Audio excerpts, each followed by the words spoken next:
What's up papa, ici c'est Rono, on se retrouve pour une petite vidéo, qui va parler de Barbe Noire.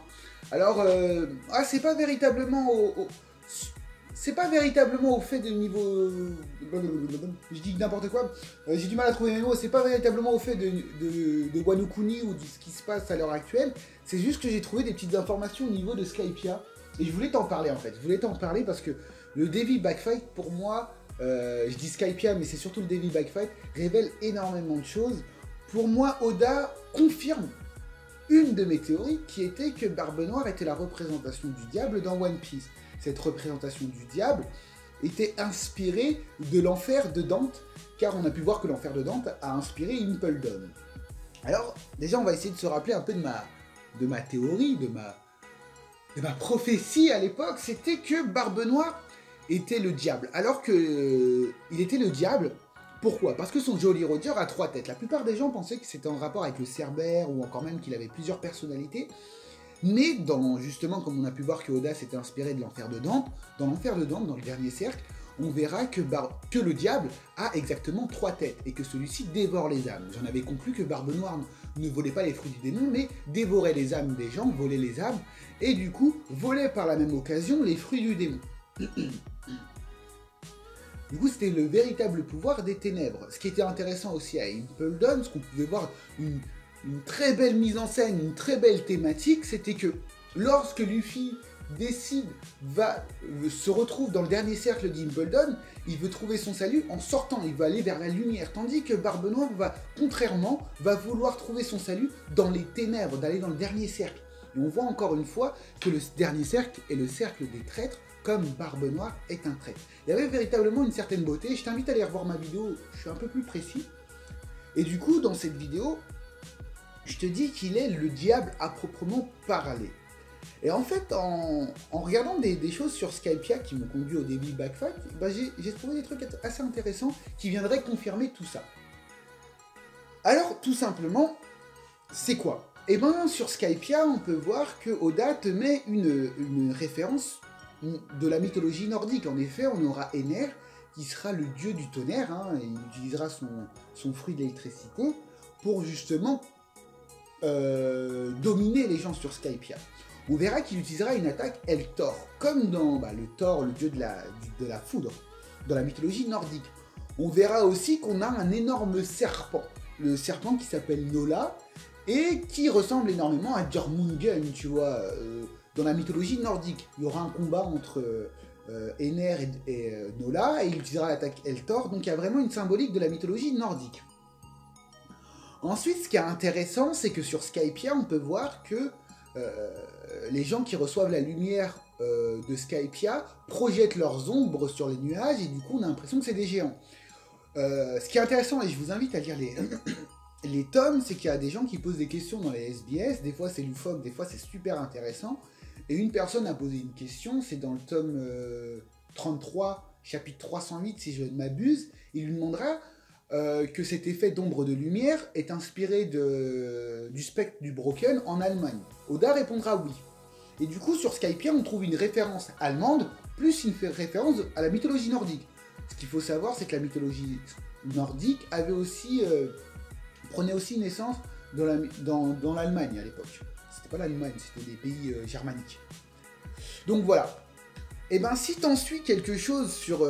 ensuite on arrive sur le Devi Backfight. Et dans le Devi Backfight, et ben t'as encore une référence à l'Allemagne et à la mythologie nordique. Et cette référence n'est autre que les Wutan. Les Wutan sont un peuple mi-géant, mi-homme-poisson. Et Wutan, j'ai tapé sur Google, Wutan était l'un des noms en haut allemand de Odin. Odin, mythologie nordique.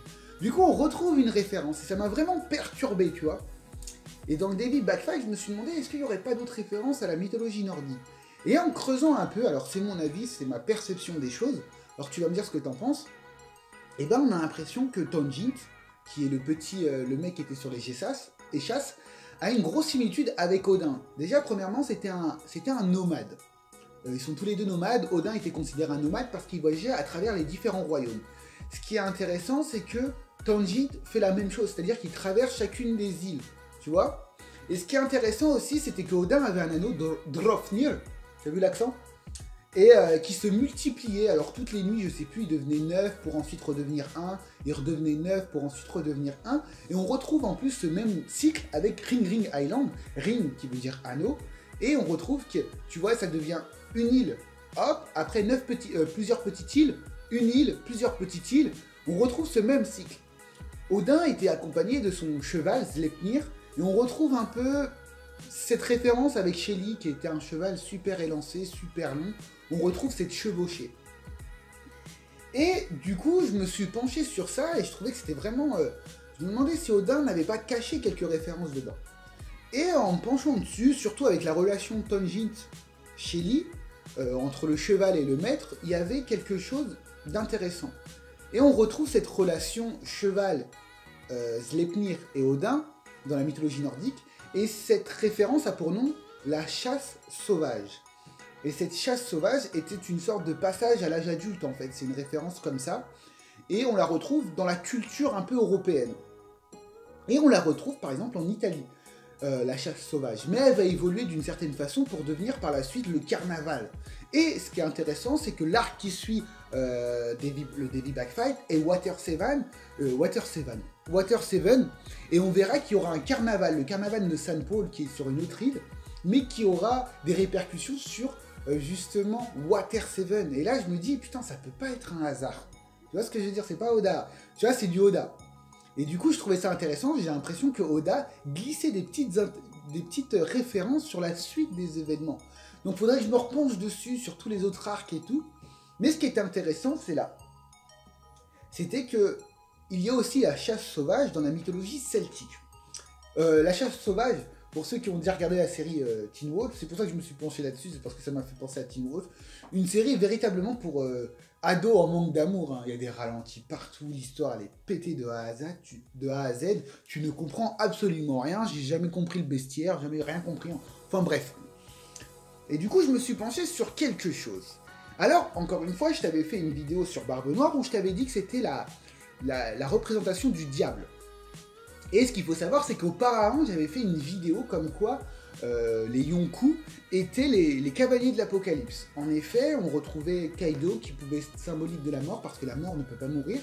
On avait Big Mom qui était la famine avec cet appétit monstrueux. On avait Shanks qui était la guerre, parce que justement la guerre avait le pouvoir de déclarer ou de mettre fin à une guerre simplement en levant son épée, et c'est ce que fera Shanks. Et aussi pour finir, le dernier cavalier, alors d'après pas mal de théologiens, ce serait une référence à Dieu, à Jésus avec le Père, le Fils, le Saint-Esprit. On a ça avec Barbe Blanche. On a le Père, le Fils et le Saint-Esprit qui est la volonté de chacun des pirates. Et du coup, dans la Bible, c'est dit que pour que le diable se libère, il faut libérer les 4 sceaux, donc libérer les 4 cavaliers de l'Apocalypse. Dans le monde de One Piece, pour moi, c'est un peu différent, c'est-à-dire que les 4 cavaliers de l'Apocalypse doivent tomber. Et c'est là que Barbe Noire trouvera son salut, le diable trouvera son salut.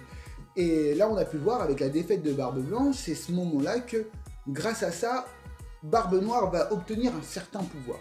Et je pense qu'au final, d'après les derniers événements qu'on va avoir, si Kaido tombe, si Big Mom tombe, c'est pas les Mugiwara qui vont trouver leur salut là-dedans, c'est véritablement Barbe Noire qui va sauter sur l'occasion pour renforcer son pouvoir et devenir celui qu'il a toujours voulu être, le maître du monde, entre guillemets. Parce que c'est un peu ça son objectif, hein. C'est pas seulement être le seigneur des pirates, pour moi c'est aller plus loin. Et du coup, justement, je te reparle de la chasse sauvage, parce que je veux te parler aussi des 4 cavaliers de l'Apocalypse. La chasse sauvage prend aussi sa source dans la mythologie celtique. Et elle est symbolisée par un certain personnage qui est l'Ankou. L'Ankou est un personnage très grand, très maigre, d'un air maladif, avec de grands cheveux blancs et avec un gros chapeau, breton, tu vois. Et il est accompagné d'une faux. Ce personnage te fait penser à rien, à Doku. Alors, c'est là que c'est un peu difficile dans la mythologie, c'est qu'il y a beaucoup de références, il y a beaucoup de choses d'interprétation. Alors, certains considèrent que l'Ankou est le serviteur de la mort. Mais certains considèrent que la mort n'est autre que la symbolique du diable. Mais il est dit concrètement aussi que l'Ankou peut être le serviteur du diable. Donc si l'Ankou, qui ressemble à Doku, est le serviteur du diable, et qu'on a pu voir dans One Piece que Barbe Noire, qui pourrait être la symbolique du diable, est tout simplement le maître de Doc Q, qui est son Nakama, et ben Oda se serait inspiré de Lankou pour créer le personnage de Doc Q en fait. Et du coup, ma théorie comme quoi qui disait que Barbe Noire était le diable dans One Piece, bah se confirmerait. Parce que si Lankou est le serviteur du diable, et qu'on retrouve Doc Q qui est le serviteur de Barbe Noire, ah tu vois, truc de fou. Donc voilà, c'était juste ça, je voulais juste te parler de ça, juste te parler de que lorsque tu relis le manga One Piece, les différents arcs, tu retrouves là les trucs, parce que justement, tu connais pas mal de choses par la suite, tu vois. T'as plein de petites références. Tu vois, Impel Down arrive bien après. Tu vois, sans Impel Down, tu vas peut-être pas le remarquer dans un premier temps. Là, t'as Impel Down, t'as les informations, et tu te rends compte que Oda avait glissé des informations des Skypiea. Même avant, parce que justement, Doc Q est arrivé au niveau de Jaya. Donc, voilà, pour te dire ma page, je pense que je reste toujours dans cette optique. Tu verras que ma volonté du dé, la fin de One Piece, tout tourne de cette façon autour de Barbe Noire qui est le diable dans One Piece. Alors je peux me tromper, comme je te dis, ne me fais pas confiance à 100% parce que justement, je me suis déjà craqué et je suis pas Ishiro Oda. Je suis pas là pour te dire quoi penser, mais juste amener de quoi penser. Donc dis-moi ce que t'en penses, ma paille, n'hésite pas. Sur ce, Chichi Sanson!